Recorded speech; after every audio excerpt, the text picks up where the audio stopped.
Well, welcome back. We are back here with session 3. We've talked about a lot of really good, helpful things that have kind of talked us through the why we do children's ministry, the what we do. And so today we're going to talk about like the how, and really specifically the how we implement a lot of different things, curriculum and all those things in our regular activities and the Sunday mornings, if there's a midweek at your church, but not the greater fun activities that are like once in a while, but these are the weekly kind of things that we would be providing for our church and our families. Yeah. Okay, so starting with what do our Sunday mornings or midweek, because this would go, even if we don't have Sunday morning or midweek sessions, what would it look like in our regular services that we provide? Yeah. So after we've obviously spent some time, our philosophy of ministry and working that out, and what's our purpose and our goal in reaching families reaching kids with the gospel of wanting to reach parents and train and equip parents.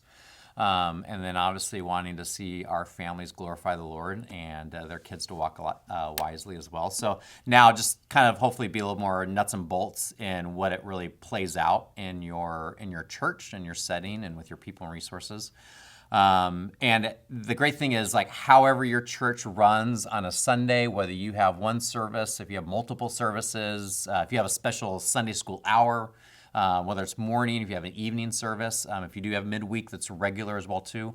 In all the true sense, by the gospel and God's word, like your philosophy should never change.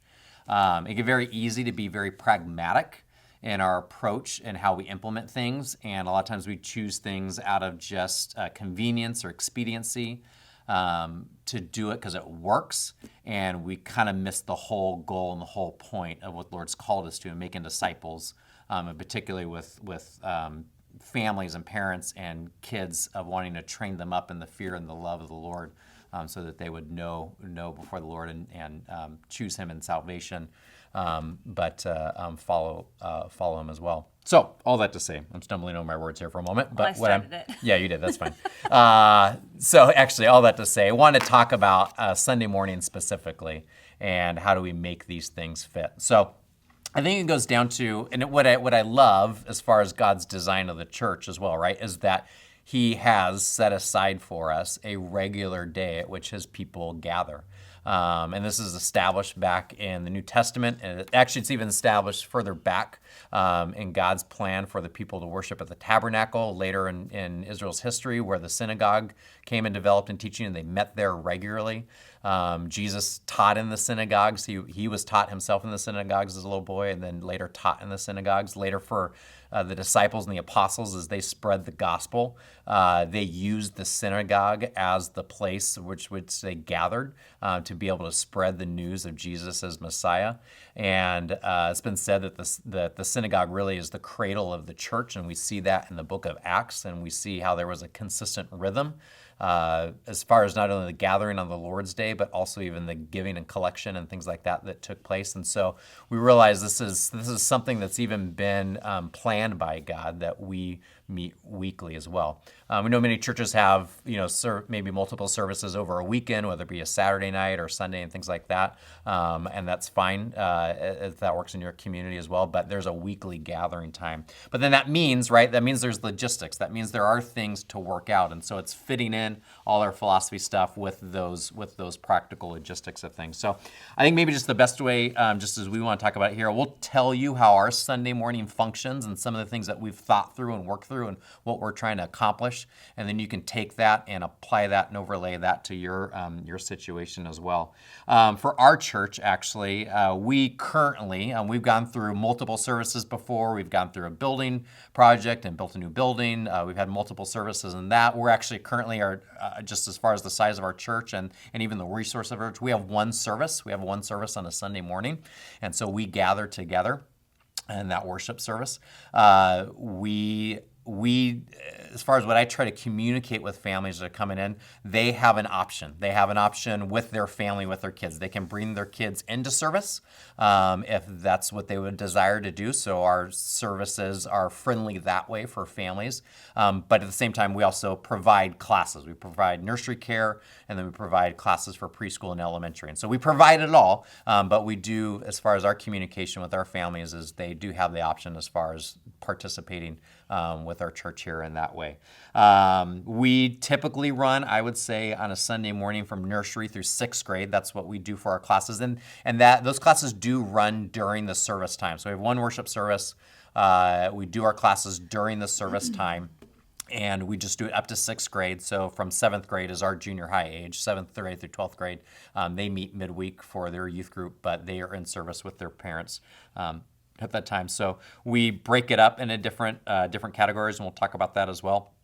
And we want to do it in a couple ways. One, we believe strongly in teaching biblical truths to our kids, and we want, as far as the family comes and being a part of things, and as parents would come and hear the preaching of God's word through our pastor, we also want our kids to hear the regular teaching of God's word. So that's kind of our main priority, is the teaching of God's word at the different age levels there. Also, too, it's we try to make it an engaging time. We try to make it a fun time. I want my kids to want to come to class.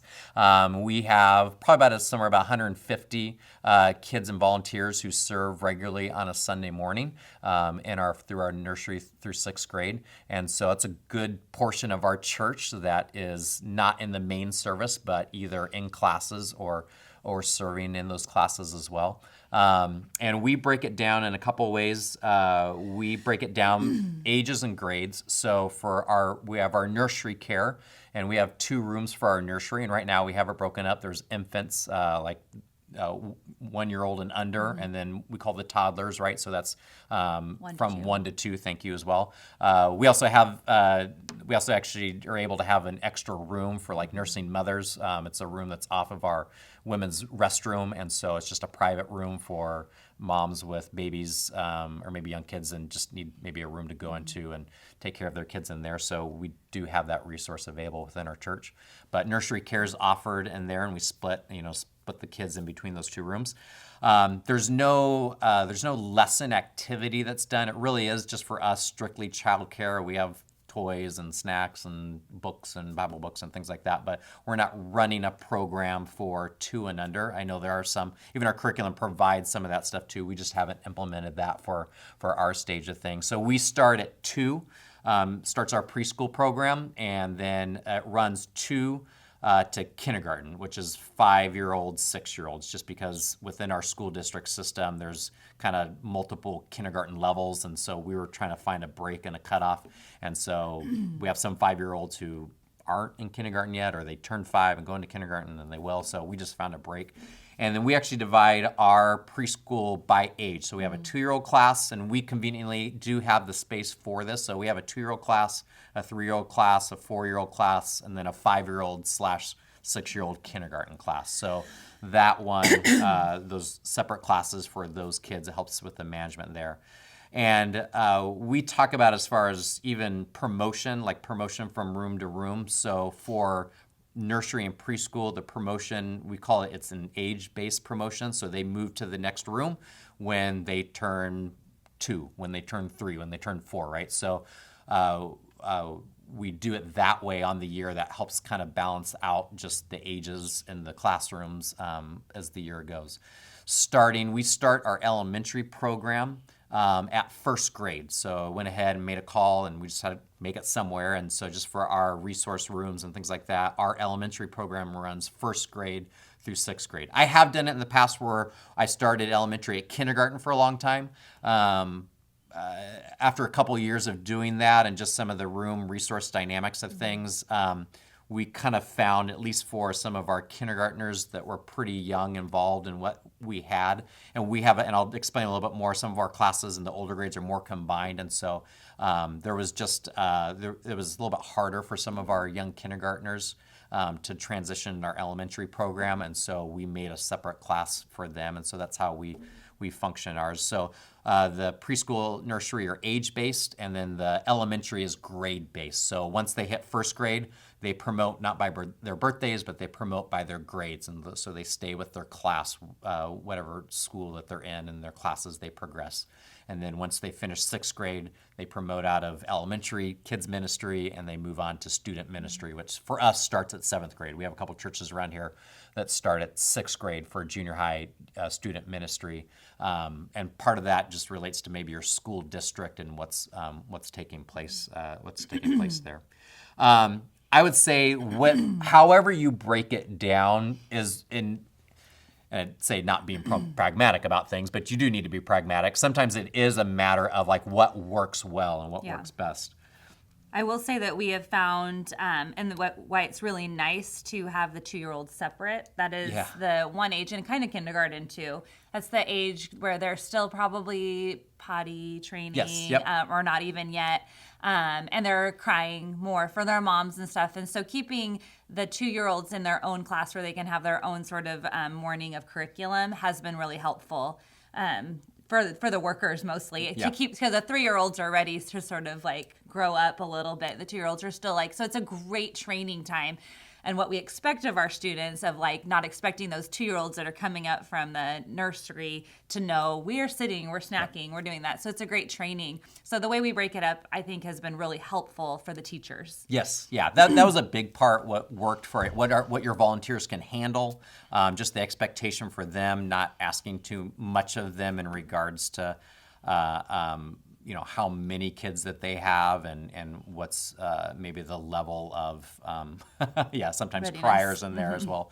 And so at 2, in that 2-year-old class is when we implement a class schedule, when they have a Bible lesson time, when they have an activity sheet, a snack time, a playground time. And that's even separate, as Christy was mentioning, that's even separate at our 3-year-olds through our 5 and kindergarten class. They have that same schedule and routine as well. We actually do a combined Bible teaching time for that group. So they actually go into a separate kind of, we call it our preschool chapel room. And so from 3-year-olds to the kindergarten class, they all go into a larger room. And I have a Bible teacher there who gives the lesson, does some singing with them. We have like a lesson video that goes with our curriculum. And so it's a little bit more formalized, and that's another time of transition. So when they make it up to our elementary program, right now our elementary program, I have 2 classes. I have a 1st through 3rd grade class and a 4th through 6th grade class. I've had multiple classes before. Actually, we've been talking and probably planning. We're probably going to split and have a 3rd elementary class, and it'll probably look something like 1st and 2nd grade, 3rd and 4th grade, 5th and 6th grade, just because of the amount of kids, but just what's expected of volunteers. And so as our volunteers serve, and depending on what area they serve in, there's a little bit more responsibility and expectation for them in regards to classroom management, but then also teaching the lesson and the curriculum as well. So that's currently how ours is. And some of that, it's not necessarily a matter of convenience, it's a matter of just the breakdown of some things and resource room available. And then even when we do our elementary time together, there's times that we come all together. I really do want our Sunday school time for our kids to even mirror some things that are taking place in the worship service. So we have a time where our elementary kids do come together, and we have a singing time together. We have an announcement time. I have students within the kids ministry that are helping serve, and so they do some of those aspects of things. We have a time where we do highlight our missionaries. We have just things about upcoming programs, or just hearing from different people within our church as well. And so I almost try to mirror a little bit of what takes place in our worship service in our kids ministry, and then they break away, or then we have a time where the teacher comes and gives the Bible lesson, and then they do some of the games and activities, and then the activity sheets and coloring and things like the things that reinforce the lesson as well on the morning. Our service, just so you know, we do about a 90-minute service, so we go about 90 minutes for our morning worship service. And so that's a good chunk of time in the morning that our teachers are involved in serving. And so I ask them to come 15 minutes at least before the start of service, and stay at least 15 minutes after the end of service, or when all the kids get picked up, right? And so they have time to prepare and be prepped for all those things as well. But that's a little bit of how we do those things. Well, we talked about age division, Yep. but then that plays a lot into then the curriculum that we chose and how that becomes age appropriate as well. And talk a little bit about what you like about the curriculum that we chose and why when it comes to class divisions. Yep. So I'll say this, over in my, how many years have I been doing this? 10 years at least 10 years doing children's ministry. Been in ministry longer than that, but I've been thankful and impressed by just how curriculum has come and how I feel like in some ways has gotten a lot better. And I don't just mean in style and format. Those things are helpful, but in finding even the depth, the quality of curriculum, there's some really good ministries out there. And so if you have a particular thing that you're looking for, something important to you, it's out there. It's not for lack of resources. And I've done a smaller offbeat one for a while, and I really liked it, and I really liked the teacher layout and format of things. And it was helpful for our time as I was starting, and we ran it for about 6 years. And then after about 6 years, we did an evaluation, and we went through different curriculums, and I involved teachers and other parents as well in this. And we're like, hey, you know what? We've done this. We enjoy this. Is there something that could take it to even another step further? I'm more of a tech person. Christy, tell you, like, I like tech stuff. We like tech stuff a little bit. I'm probably a little bit more along the lines of like, I like the digital side of things. I like that everything is accessible with PDF formats, and there's even our curriculum is all accessed online. We use the Gospel Project for kids, and for Gospel Project for preschool and Gospel Project for kids. So that's out of Lifeway, and I've been very thankful with them and what they do. And they produce quality stuff. They produce quality music. They produce quality Bible story videos as well that's engaging for the kids, helpful for the teacher. There's a lot of great at-home stuff. I know we've talked about some of that stuff before. So for us, that was just kind of our next choice in moving forward, and we'll evaluate. We're in the second round of this now. So we'll, at the end of this round of this series, we'll probably evaluate again, and is this still meeting kind of our needs in teaching and for our families and resource and things like that. But anyways, it's out there if you want it, and what works for you as well too, and what you're comfortable with. And they do the work. Just to say, the work has been put in to really have well thought out lessons for different ages. Yes.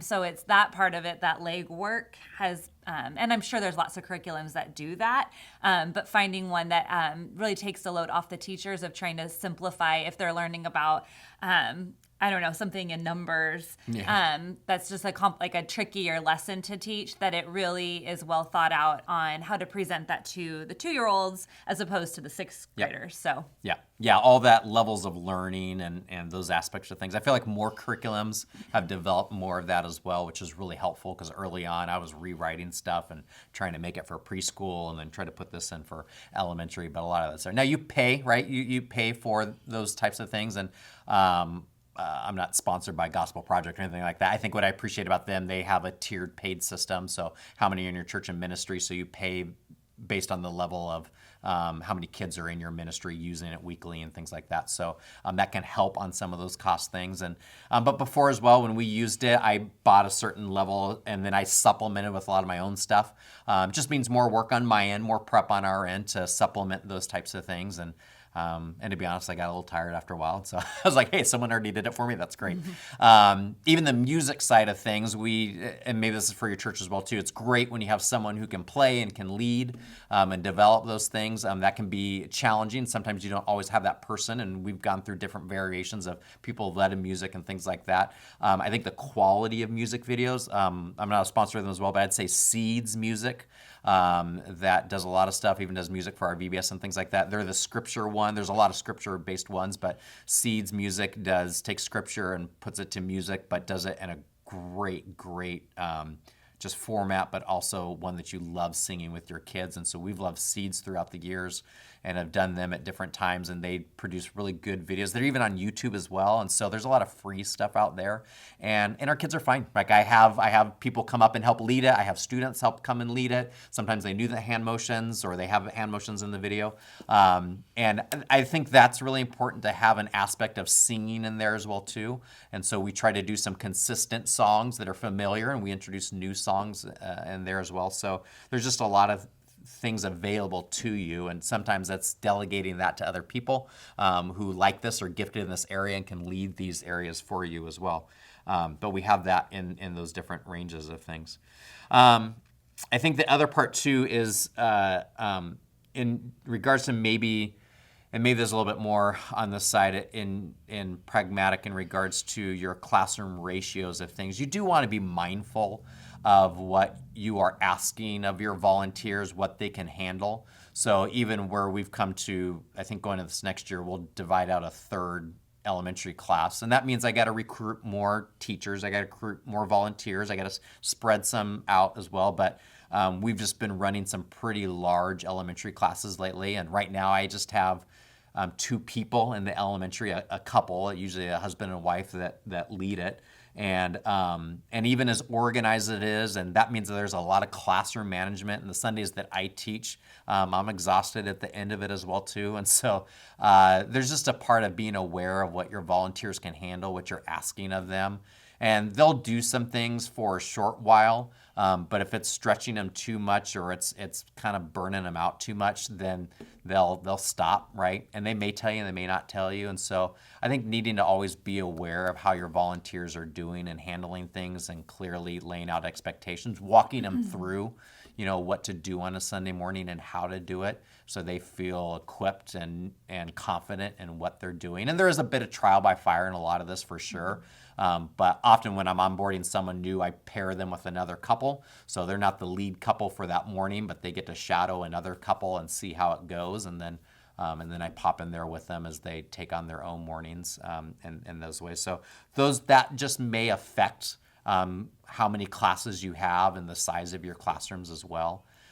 We have a preschool at our campus here, and so we do share a lot of resources, but it has been helpful for me to talk with our preschool director and just know what are the capacity limits that she has for her classrooms. We're not bound by the same as a church, but if you have a local preschool, and it was super helpful actually when we started kids ministry, there's just a lot I didn't know, and so I invited our preschool director. She doesn't attend our church, but she attends another local church, but she totally came in with us on some Sunday mornings and just observed and watched and saw how we had things set up. And then at the end of it, we debriefed with her and she just said, hey, I'd do this here, I'd adjust that here. And it was just helpful to have kind of maybe like that type of professional person, right, who works with this management of things and how to equip my teachers. And that really set us up well at the beginning for what we were arranging. And so you may reach out to a local preschool director if there's someone in your church that works with preschool, invite them in and just their observations of things.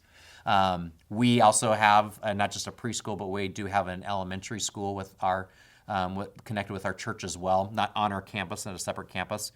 So we do have the convenience of having a lot of school teachers in our church community, and a lot of them are willing to teach. And so I'm very thankful. I feel like we have some really highly qualified teachers. And I'll say this, I didn't have this in here, but something early on that I as my wife and I were working in this, and what were we wanting of our classes, and what were we wanting to model as a church. And I was pretty intentional, both Krista, my wife, and I were pretty intentional about wanting to recruit couples, parents, married couples, whether they be older with no kids in the ministry, their kids are growing up, or even young couples starting in. And there's been different philosophies of things of like how you get volunteers, and just it's expected that once your kid's in the nursery, you're in serving nursery, you have no choice in it and stuff. And sorry, I made that sound bad if that's the way you do it. I'm not trying to poo-poo that or anything like that. But I wanted to make sure I created a culture within our church that they had a desire to serve, that they would want to serve. And even though it's maybe not the area they're comfortable, familiar with, they're willing to serve the church, and they're willing to serve with their kids. And so a lot of ways when I talk about it with new volunteers coming on, and even parents as well, I say, hey, this is a chance for you to demonstrate to your children what it is to serve the church. And oftentimes I'll say, like, because the husband will say to me, like, I'm not a teacher, you don't want me, type of thing. And I say, you're right. I don't want you. I actually want your wife, because she's the one who's the better teacher, right? She's actually the class teacher, or she's the one to, but I want you in there because I want them to see the husband and wife serving together. And they're also just something to have that presence of both of them in there can affect the dynamic as well within the classroom. And I just want you to model. I want you to model being a godly husband, a godly father, a godly husband and wife, a godly mother in there, and to see that serving together. And you be the muscle and the jungle gym and the crowd control on this side, and your wife will lead the classroom and things like that. And we've been very encouraged and very impressed by the amount of couples that want to serve and ready to serve. And it's kind of expected a little bit and at least in our church culture as well. And so I'll reach out after a certain amount of time when someone's here. And then also too, like, there's the idea that they serve where their kids are at. So they could have kids in multiple stages of life type of thing. And I'll just say, where are you comfortable with? Where would you like to start? And honestly, really 8 times out of 10, they're like, hey, put us wherever you need, whatever classroom you need the most, right? And so it's usually my preschool class, right? Like the 2-year-olds, 3-year-olds, so they're often start there. But then I usually age them up, so from nursery to preschool, and then once it hits elementary, I have a different discussion with them about, hey, here's now the different expectation for elementary, and some are like, yeah, I'm ready to be with my kids, and okay, let me learn and let me grow there as well. But then I do get some saying, nah, this is my limit. Like 4-year-olds are my limit. Just stick me with the 4-year-olds. Perfect. I need consistent 4-year-old teachers. Or some say, hey, I'd love to go back and serve in the nursery again and hold babies. Fantastic. I recruit our grandmothers to do that, right? Like they love holding babies and caring for babies, and they don't mind the criers because they've been through that before, right? So I do try to fit people where they're most comfortable with, or they feel like they're most confident with as well. But at the same time, really for the majority of our families and people that serve, they're happy to serve wherever, and they'll plug in any place as well. So that's a little bit of how we approach that serving. And we do have plenty of singles. Yes. That are not. Yep. But the culture of the married couple, it sets this great tone in the classrooms, and that we also have lots of. I mean, my husband works on Sundays often, so I serve, and we'll do a good job at pairing people together then to take that burden off and create like the energy in that classroom that will be helpful or whatever. So. We the people who want to serve are the ones that are there. Yes. And so it's a really encouragement for us to have volunteers that really truly just want to be there because they're enjoying it and because they want to, serve the church body. And that starts with our kids. Talking about volunteers then, and obviously you talked about like the expectation of them in the classroom, but what are the requirement of volunteers? Like, do we just let anyone volunteer? How does that work? Obviously, with our little children are very important to us, and so how do we not only what do we require from them, but also then how do we come alongside them so that they don't experience that burnout, or how do you take the pulse of what's going on and make reassessments and all that? Yeah. And I'll say this: when I started, it happens every Sunday, right? And you need to fill a class every Sunday. And then when you don't have people or people get sick, like you can only be in one class, right? Like you can't fill multiple classes and stuff. And I used to get panic, and I used to get worried, and I used to feel desperate. And I used to take it personal when people told me that they didn't want to serve or couldn't serve or canceled again, right? And I can't remember when it was in there. There was just a children's ministry book, some stuff I was going through at the time. I think it was the Show Them Jesus book that I was working through at one point in time. And I just appreciated, if it was that author or another one, just saying what it was to like, hey, this really truly is the Lord's ministry. And there's a part where I can rely upon my own strength and resource of things to make things happen, or to guilt people into doing it, or to strong arm people, or man, the need is desperate type of thing. And I don't know what it was. The Lord just worked in my own heart there, just kind of turning a corner, and not being laissez-faire about it, but just like, Lord, I'm going to trust you that you are going to bring the people that you want. and that you're going to bring the right people to serve as well too. Means I need to do my work and my effort in pursuing that as well. But it helped change my focus a little bit in regards to not being so panicky, or even my approach with people as well, and talking to them about serving in children's ministry and coming across desperate, or doing the upfront Sunday morning, hey, we need children's workers again. Hey, we need nurseries.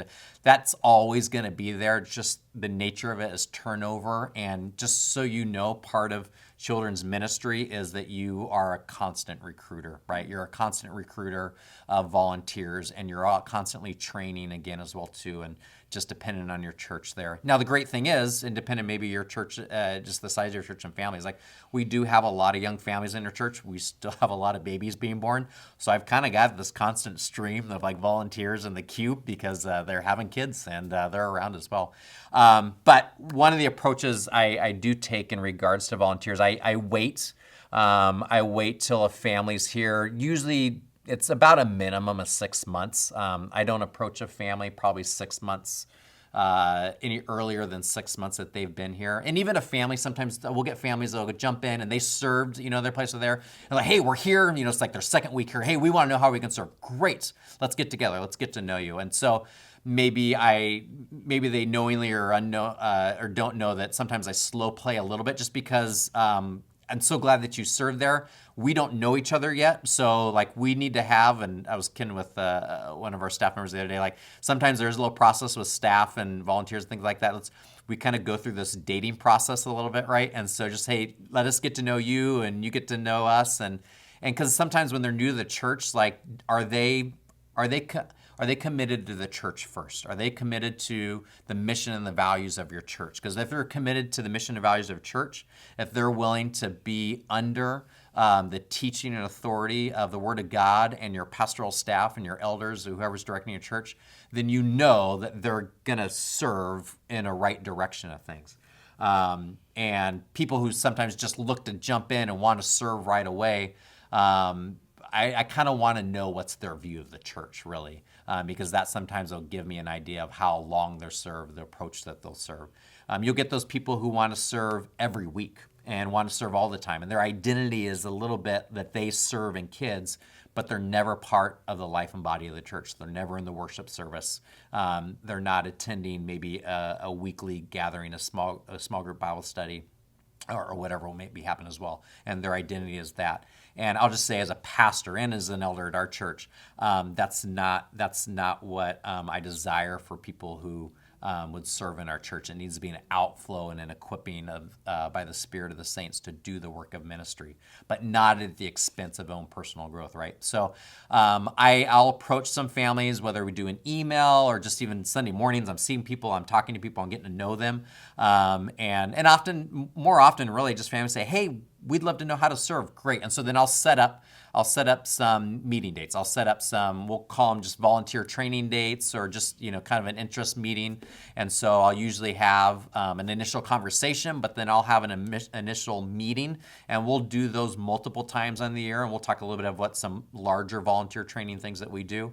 But I'll have those onboarding times, right? And that'll get announced in Sunday morning services. That'll get blasted out in an email to our family newsletter and things like that. So there's just times that we have pretty consistently that families can jump in, and we'll do initial, here's what the ministry is, here's what we're covering, a lot of things that I've talked with you guys here in these sessions and stuff, and then here's the next steps of things. So practically our next steps, if I have a single person, a couple that wants to jump in as well too, then practically here's what you need to do. We have a volunteer application. So anyone in our church who works with minors, so under 18 years of age, so even for our youth, our student ministry as well too, anyone who works with minors has to go through our volunteer application. And so it's about a 2-page deal, and we pretty concise in what we ask, but we ask some legitimate things. There's some technical things that we ask in there. I'm trying to think, I had some of these things down here as well. We want to make sure that this person is known in our church and known by some others in our church as well, maybe known by some of the staff. Obviously, the minimum requirement in one sense is that they must profess a faith in Jesus Christ as Lord and Savior. So that's my first thing in there. What's their profession of faith in there? I want to know, have they been demonstrating faithfulness to God's people and God's word, the best that I can tell, the best that I know. Maybe others, I'll ask around a little bit who knows them as well too, and just kind of vouch for them. And would you want them serving with your kids as well? And so just trying to know our people in that regard. And if they've been here for a while, like we've got a pretty good idea and a pulse on maybe where some of that. And then just as far as their commitment here, and we'll have our doctrinal statement, our statement of faith, and I asked them to read off of that, and not that they maybe necessarily agree 100% with what our statement of faith is, but they understand this is what our church teaches, this is what we believe, this is what I'm asking you to teach and promote as well too. Any disagreements or things like that we can talk about those personally and privately, but it's not their place that they're willing to be submissive under the doctrinal statement of our church and teach those things in accordance within the classes as those come up. So there's that part. We do a background check, and so we've done through different styles of things. We have a local fingerprinting agency that we've done. We have a thing through I'll talk about it a little more later, we'd use Planning Center, online Planning Center services. They use a system called Checker. It's really nice. You can set different levels of things. So we have a background check that checks and does ongoing reports as well, which is helpful, if anything comes up. Again, all of this personal information is held in confidence because we asked a couple questions on there just in regards to allegations or abuse that may have happened, and just anything that we need to at least personally, privately be aware, and that could, affect maybe their ability to serve or not. That's just your first, that's your first gate right there, and whether or not people have been turned off by that or scared of that or not, I don't always know. If someone gets it and then they don't turn it in or follow up with me, and sometimes I'll ask and they'll say, it's not right time, or I just won't hear from it. But it's your kind of your first line of defense there, and just know, hey, we're serious about these things, and we care about the safety and care of our children and who's serving in there, and not just letting anyone jump in. The other part we have here, and I do ask them for some references. I do ask for a couple, probably about 3 references on there, and then I'll follow up with those references just to double check and have they served in a church before, people in our church that know them as well. And then I do an interview with them, so I meet with them also. So I just kind of have those levels of things. That's adults. We actually do allow for student volunteers. So we have our students starting in junior high, so 7th grade for us. Students starting in 7th grade up through until they're 18, they can serve also, and they have their own teen volunteer application. Legally, we can't ask for background checks, so I kind of need to vet them out through maybe their family. And I always check with the parents first, like, are parents on board with this? Because they're going to be scheduled, and parents are the ones that are responsible for getting them to church on time and all that kind of stuff. So I kind of vet it out through the parents, and are the parents in agreement? If they're in our youth group, they should be in our youth group, but I'll ask the staff there as well too. And hey, what do you know about this person? Do you think this is a trustworthy person? And so that's where we have students. And I'll put students in with adults, right? So I'll always have a minimum of 2 volunteers in a classroom. And so I'll have an adult and I'll have a student if I have multiple adults, or I have in the classroom configuration if there's students and I got adults in the classroom nearby. And so I do have them help in that way. And they really are assistant helpers to the adults in those rooms. Some are, obviously, as they get older, really capable. And so just depending on who it is, I'll even give them maybe the opportunity to lead a class, but having adult supervision over them as well. Volunteers go through, then we do a training time. So after they pass all that stuff, after we get back the info for background checks, then I'll do a formal training time with them and just run them through the procedures for Sunday morning. And hey, here's how things run. Here's what we're teaching. Here's what's expected of you. I'll show them a classroom schedule. I'll show them where things are in their classroom and where they retrieve things and where they put things back. Just all those nuts and bolts on how a Sunday morning works. And it's really helpful to have them clean up their rooms and take care of all of those things and back at the end of the morning.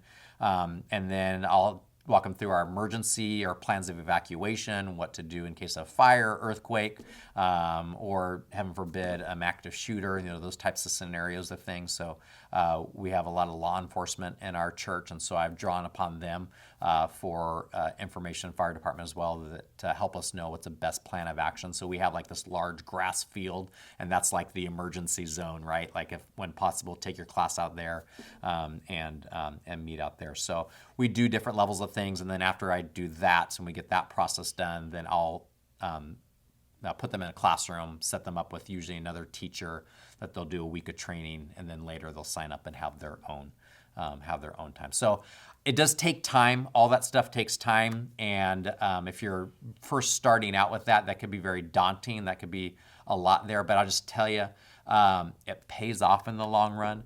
I don't allow people who aren't scheduled to go in a classroom unless I'm asking them to be a sub, and we have a sub system set up. But it also keeps from just the kind of expectation is that parents just can't just come and hang out in there type of thing. I allow things for first-time visitors and crying kids and time for separation, all that kind of stuff. But I can't keep a high expectation for who's allowed in serving in our classrooms and stuff. And so just eyes and safety and doors open and lights on and all those kinds of things, and everyone's accountable. Only women change diapers. Only women take kids to the bathroom and deal with any of those issues as well. And so just often watching that and being aware of that within our society as well. And I'm trying to be above reproach in those aspects of those things. But that's a little bit of the training process that we go through in that.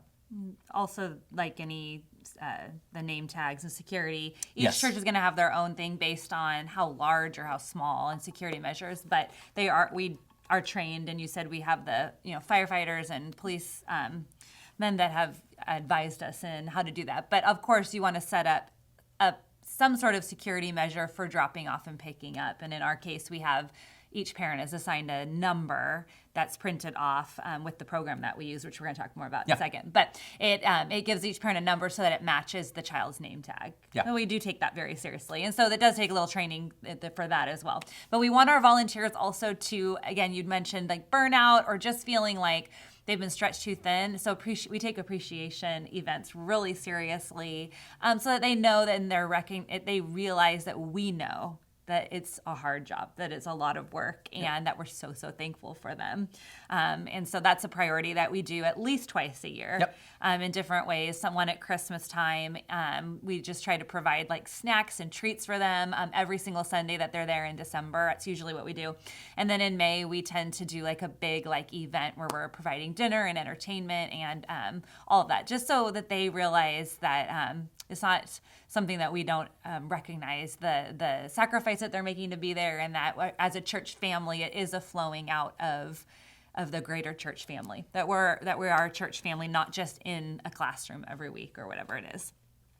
Yeah. Okay. Anything you want to say about that, or did I cover it? Yeah, no, and then we even do actually in the fall, we do an all-church volunteer. We call it our volunteer summit, and so that's the call out for new volunteers, and so it's at the start of the school year, and we have this time what's on a late afternoon kind of evening that we'll all come back together, and our pastor will give kind of a charge of serving, and so it's a time for people to be onboarded. We do some basic specific training again, and we break up into the different areas of ministry, whether it be hospitality, music and media, children's as well, and just ushers and greeters and all that kind of stuff. And so we all come together. Those are serving, and then we break up and have specific training modules in those two. So that takes planning and stuff, but it's a major onboarding time that we have, and a chance to say thank you as well, and just some fun gifts and things like that that we do. Goes a long way. So keeps all the ministries, the servant mindedness, kind of, we're all in it together. It's not like children's ministry, hospitality, we're not all separate. Yeah. And that's what I really appreciate about the program that we've set up for volunteers. Yeah. So all that to say, sometimes organizationally, this can be a nightmare. Yes. So just like the logistics and everything, and the bigger it gets, the more it is difficult to manage the details, right? We talked about security, we've talked about training, we've talked about curriculum, classroom setup, classroom organization. So Danny, will you just talk a little bit about what we have found to be great tools for us to just keep things less work on the back end, kind of everything's done on the front end, and how we've managed to kind of tidy all that up. Yeah. Again, I'll say I'm not a sponsor for any of these things. This is what we use, but I realize I really do love what we're using, and particularly for our church, we use something called Planning Center Services. We've done different things throughout the years. When I first started, I had everything on an Excel spreadsheet.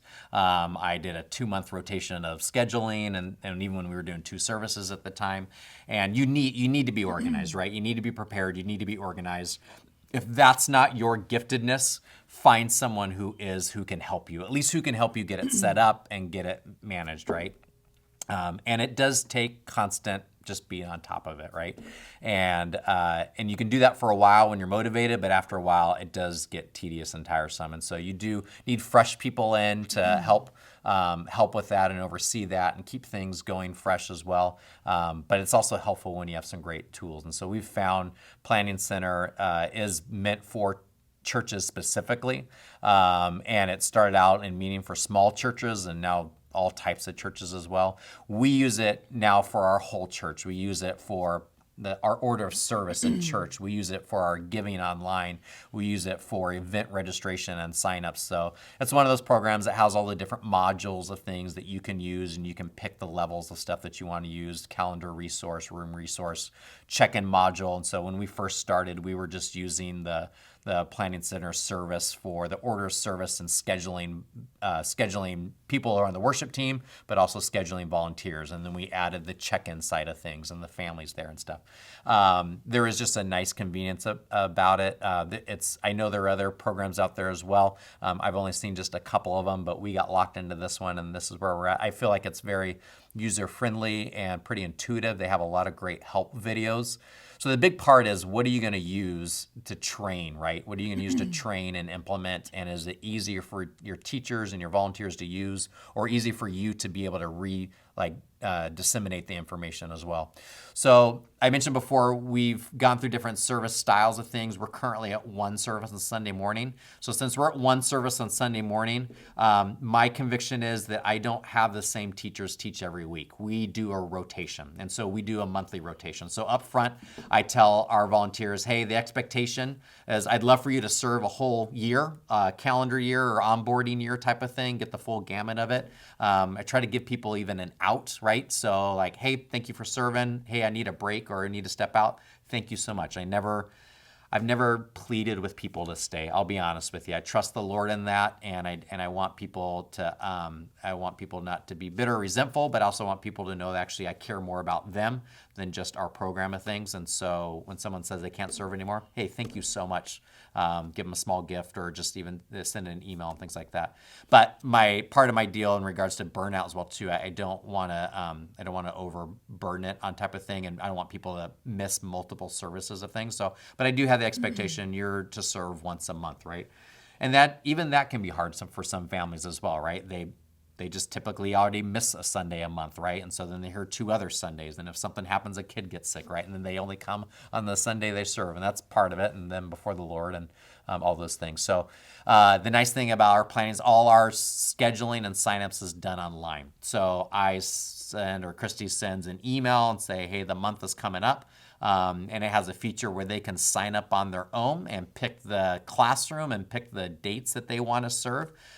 Usually when I'm presenting it to someone, I just tell them, hey, here's what's most helpful. Let me know the classrooms that you are comfortable serving in. And then there's even a blackout feature on there, or tell me the date that you can't serve, and then I'll plug you in where we have need and things like that. And I would say right now, like, we're at a place where we're about 90%, and it even gives you a little like graphs and things like that. We're at like 90% volunteer acceptance rate in regards to who's serving. So if I send out the schedule, I'll get it signed up, I'll get it filled in. And by the way, I do that, and then on the back end, I've got spots and things like that. So then I take some time to massage the schedule. Sometimes I need to move students. I get 2 students who signed up for one classroom, like, nope, you need to move here, type of thing. And then I'll send out a final schedule and say, here's the month of April's, serving schedule, type of thing. And then there's even little approval and denial buttons on that as well. But we do all that and get that in there as well, so I can kind of see what's taking place. And I totally forgot where I was going with that, actually. I was saying that It prevents burnout. It does.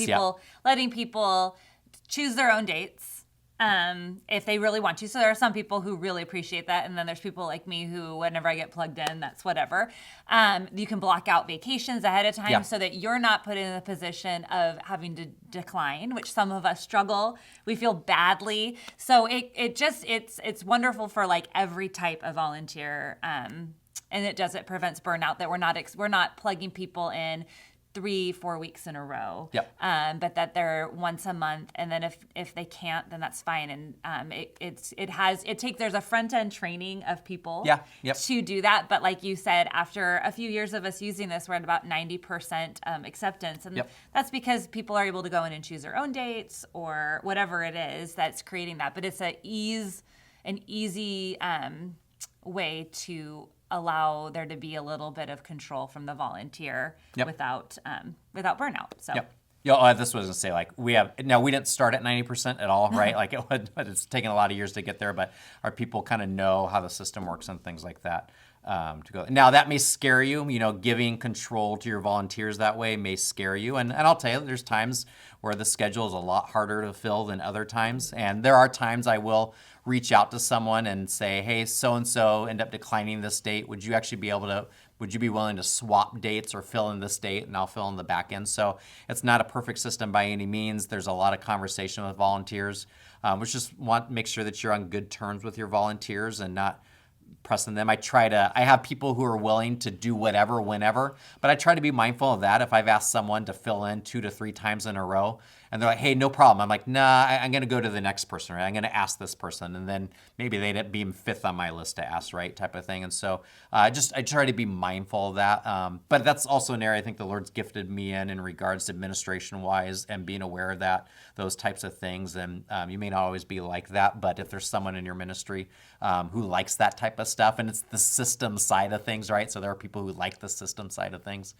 To do that can be really helpful. So that's been helpful to us in regards to scheduling, and then there's down times as well, or people take a month off, and that's totally fine. And then I have to kind of go in, and if I'm going to move a volunteer to another classroom, I got to go in and do some backup and things. But I want to make sure I talk to them about that and try not to surprise my volunteers. And more often than not, they tell me, hey, I'm ready to go to this room, or can I start serving here? And happy to do that as well. Again, trust in the Lord, not taking it personal. I think that was a big thing. Her and I have talked about that over the years. When people decline, I can tell when people have declined like 3 times in a row, I just kind of reach out volunteer. I said, I noticed you've declined multiple times. Not knowing all the circumstances, this may be a time, would you need to take a break from serving at this time? And actually, I've had yet in sending those emails, people say, oh, no, just like I've had these things going on, and they sign up right away. But I do try to give points of place for people to at least talk to me and let me know, hey, can we take a break now? Or if I kind of sense a little bit, I'll ask how they're feeling, how they're doing. That volunteer summit training that we do is a good time, a good indication for me. Like, it's a once a year thing that we do. And so if there's certain people who aren't at that volunteer training, I'll follow up with them and say, hey, notice you weren't at our volunteer summit. I just want to know, are you still intending to serve this next year? And I mean to tell you, we're stepping out, or no, sorry, we missed it. And so just kind of being key on some of those things there as well. That's a hard thing to do, but it's a necessary part to do, and it's the unfun one as well. I think the last thing I'd say, just in regards to this, there's a couple great children's ministry safeguarding books. I have a couple of them about just even safety and protocol and procedures. You do need to take that seriously in your church. It is interesting to read just through articles, even some of these books and stories of things. We can get in our church very comfortable because we know, especially if you're in smaller churches, when you know everybody and everyone knows each other's family and things like that, we can get very comfortable and lax and just being mindful and watchful. And sometimes it's a new visitor coming that points that out, or someone you haven't seen in a while, and some errors get pointed out, and heaven forbid that something even dramatic would happen that would be harmful and hurtful and shameful as well. So it is a rigorous, vigorous process to go through, and just be kind of like, we are watching out for our kids and our families, and that we know that our enemy doesn't sleep. And so, but we do, we get tired. And so we do trust the Lord, but ask for the Spirit to make us aware and spare us from anything that would be damaging. But we can't just wishfully hope that. We have to do our part in preparing. So just even our check-in procedure, we have counters and stations at which the kids and families check in. Parents come and pick up their kids. I have an age division, even like kids can't go pick up other kids. It has to be a parent. And then if it's like a junior high school student, it has to be approved by the parent, all that kind of stuff as well too. So not just anyone. And sometimes I have to remind parents, hey, by the way, I noticed recently, your kid came and picked up. I said, that's not one. I got to go back and tell my volunteer, hey, another kid cannot pick up their kid. You need to ask the parent for that as well. If you're not sure, and it's nice when you have new volunteers, they don't know some families, right? So they're the ones that are strict at the beginning, like, hey, if you don't have your ticket, I can't let you pick up. And they're like, this is my kid. I know I need your ticket. I need it. And so we usually work those things out. The only people and parents, actually, I've never had an issue with parents being asked for their ticket or some of following through in those procedures. Parents appreciate it. The ones who do have a hard time are grandparents, visiting grandparents, and I get it, but I appreciate it. And anytime that's happened, and I'm willing to risk a little bit of a grandparent being upset at me, or maybe even being set up of our volunteers on that. But when the parent comes, the parents are always thankful. And so, and that means then I want to make sure, and I tell my volunteers that that they know that they have my support, and I'm the go-between for them in those things. So they're not given parent reports. They're not telling about kids' behavior of things. Even when parents ask, I tell my volunteers, hey, just say, even if they cried for a while at the beginning, because you're only there once a month, like they may have cried for 15 minutes, right, at the start, but the week before they were crying for 20 minutes, right? And it went down, and so you don't see that. And so I don't want our parents to feel like that dropping their kids off is a burden. We will take the criers. We will hold the criers, and we will hold them for 90 minutes, right? It's okay. If it can give that mom a break and she can go and be fed and worship and hearing the word, then that's what's necessary, right? And sometimes it's reminding my volunteers, please don't panic. Please don't call the parent 5 minutes and, hey, they're crying. And the parent's like, all right, well, what do I do? Do I go out? Like, no, we're going to take them and we're going to be okay with it, right? And then at the end of the morning, I don't need you to tell all the naughty report of things. We're not the parent. We're not there reporting on those things. Like, if there was a major incident, then one, I need to know about it. And then two, I'll communicate with a parent, or there's the friend type of thing that we want to talk about. But I want my volunteers to know that they don't have to be the bad guy. I'll be the bad guy in those situations of things. And it's for their encouragement, their support, and their confidence as well. And when your volunteers feel like they're supported and cared for, and they don't have to be the police officer in those things, then they usually will serve more willingly and serve more confidently and serve with more joy. So just be mindful of that with your volunteers. Volunteer care is a big thing for us. And so we try to do multiple things on the year. And I've learned that from other children's pastors and other ministries as well. And even when you think you don't have the money and resources for things, it's worth it. You can be creative without the money, but it is worth it to invest in just silly things as well, or even doing nice things like T-shirts or mugs or I don't know, or something, or just gift cards or things like that, just to say thank you. You will always earn back just value and credit and worth in those things. So take care of your volunteers. As much as you set up the bar and set the bar of what's expected of them, but take care of them so that it's a joy to serve and watching out for them as well. So that covers it. Yeah, that really did. It's a lot of info. A little more there as well. Yeah. Great. Hey, well, thanks for this session as well. The last session here that we'll do, we'll talk about special activities and programs that we do and just some ideas and what's worked for our church and what may work for your church as well. But take this information, talk about it together and what practically works for your church in this circumstance and setting. But thank you.